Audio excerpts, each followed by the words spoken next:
All right, so our tallow has had a chance to cool and form into a tallow cake. So what we're gonna do is we need to get this, so we need to get this out of here, and we need to get the impure stuff off. So I'm just gonna take a sharp knife.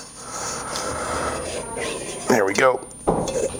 Probably should have cooled this off first before I did this. Okay.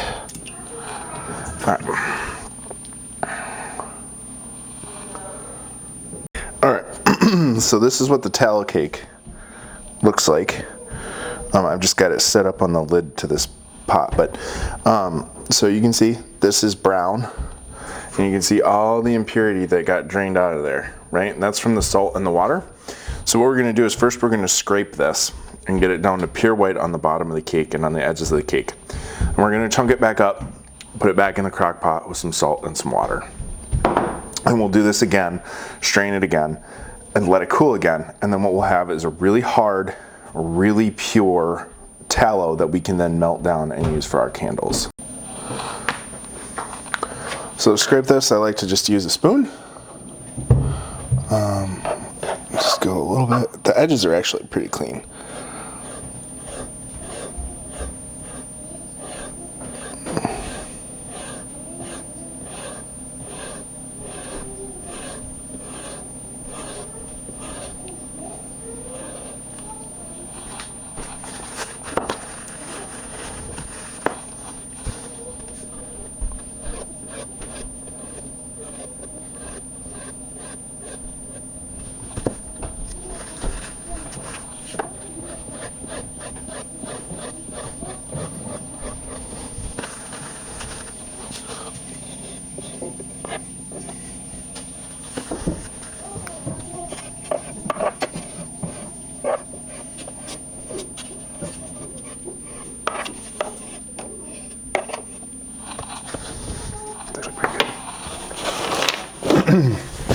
And I'm just going to use a paper towel to wipe any of those other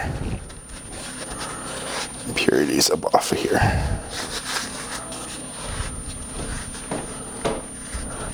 Now, if you needed something for like seasoning cast iron, something where a scent or a smell didn't really matter that much, waterproofing your boots, this would be fine to use in this form. For candles, this does still have a bit of a smell to it. So for candles especially, we want really pure tallow. So I'm just gonna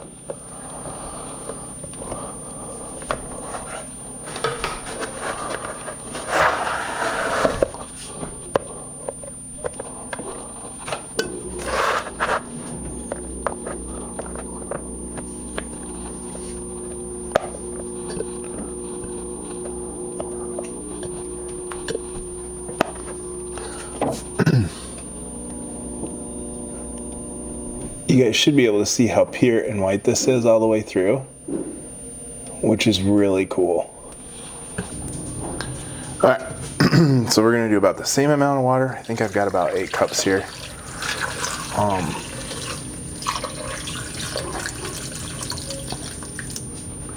That's actually probably plenty. And then again, we'll do 2.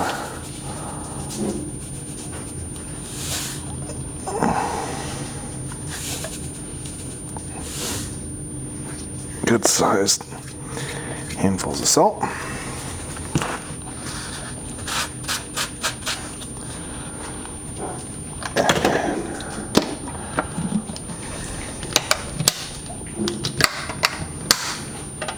Go ahead and get that covered up and set for low. Okay, so our tallow is rendered all the way down. So we're just gonna strain it and then let it cool, and then we'll be ready to make the candles.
So as you can see, there was even still some impurity left in the fat that the cheesecloth caught.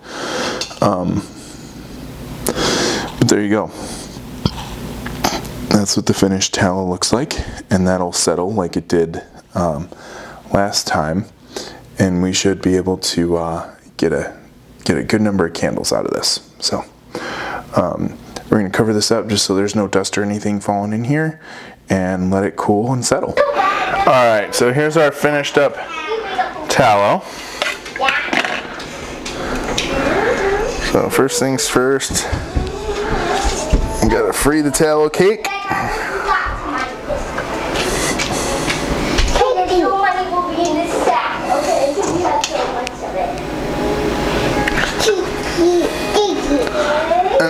And then, just like we did last time, pop that out of there. Daddy. Like so. Look, Daddy. Really long. So that's all the impurities that's left, and then we'll go ahead and scrape this and get it prepared to go into the crock pot to make some candles. Now, if you didn't want to make candles right away, you could just cut this down into blocks and freeze each of these blocks. They'll keep really well for a really long time. But since I do want to make some candles, I'm going to cut these down.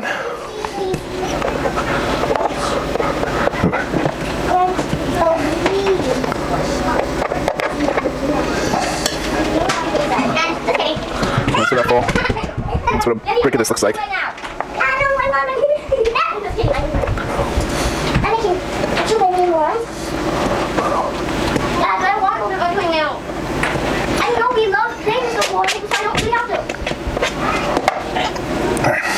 So for this part, I don't actually want to cook anything. I just want to get them warm enough that I can transfer them, or pour the tallow, into the candle holders. So what I'm going to do is set this crock pot on warm and let this warm up for the next couple hours or so. Alright, so I'm just going to do one of these to show you guys how to do them. I got all of my scents. Alright, so I've got my Lone Star Candle Company Lavender candle scented.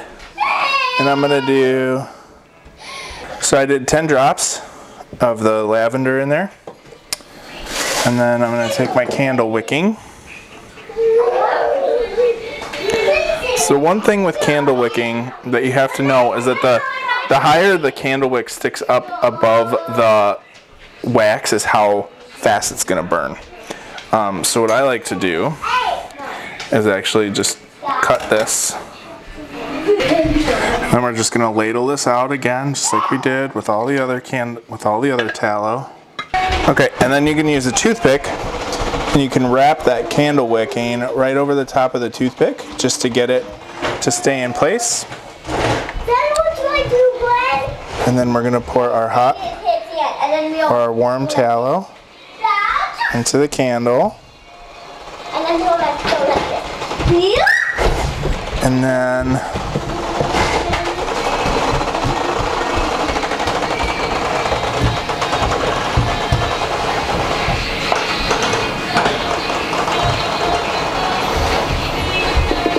there we go. Okay, so that's a lavender candle. And then what we'll do is once this settles, is once it firms up, we'll adjust the wick height. So I'm gonna get to starting on the rest of these here, and I should have enough here to make a couple candles. All right. So there we go. That's a combo right there of pumpkin and oatmeal, pumpkin pie spice, pumpkin pickin', aspen woods. We've got oatmeal maple crunch, rustic rose, appleberry harvest, lavender, and on the end we've got a combination of the lavender and the aspen woods.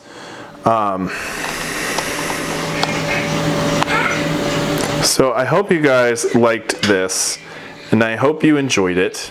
And what we'll do is we'll actually let these harden up overnight, and then I'll just light one and show you what they look like lit. All right, so we're gonna go ahead and light this. Okay, there it goes. And it appears to be burning very nicely, but we'll let this burn for a couple minutes or so, and we'll see what it looks like. All right, so that's been burning for about 5-10 minutes now. It's giving off a really nice clean light.